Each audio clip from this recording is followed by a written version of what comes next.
Salut les ouin une petite vidéo sur l'étrange mystère de la femme sans tête, mon bouquin.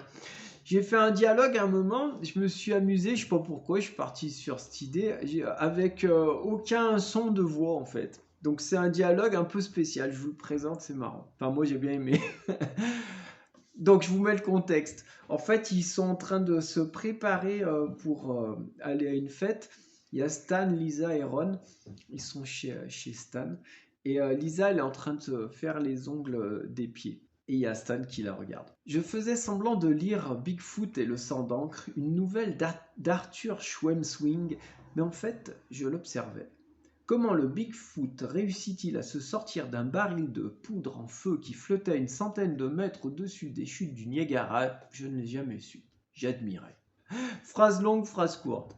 Assise au bord du canapé, un pied posé sur la table basse du salon, elle s'appliquait à étaler consciencieusement cette couleur de sang sur ses ongles délicats. Rouge, rouge carmin, comme un rappel de l'éclat de ses lèvres ourlées.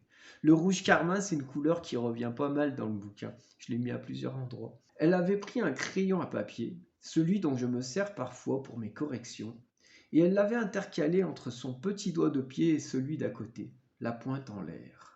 Ron était là, qui traînait sa grande carcasse d'ours abandonné dans l'appartement. Pourquoi fait-elle ça semblait dire son regard étonné. Pour te faire parler, ai-je eu envie de lui répondre. Et aussi pour que le vernis sèche, idiot, et n'aille pas avant que d'être sec, toucher un coin de peau et gâter le fin travail de l'artiste.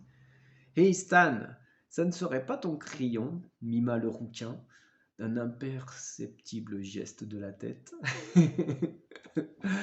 Ron, t'as rien à faire, répondis-je en silence, simplement en fronçant les sourcils, un doigt sur la bouche. Stan, tes bouquins vont puer des pieds, sembla conclure le géant, en levant le nez au ciel. Toujours en silence. Mais je ne répondis rien, même pas en pensée.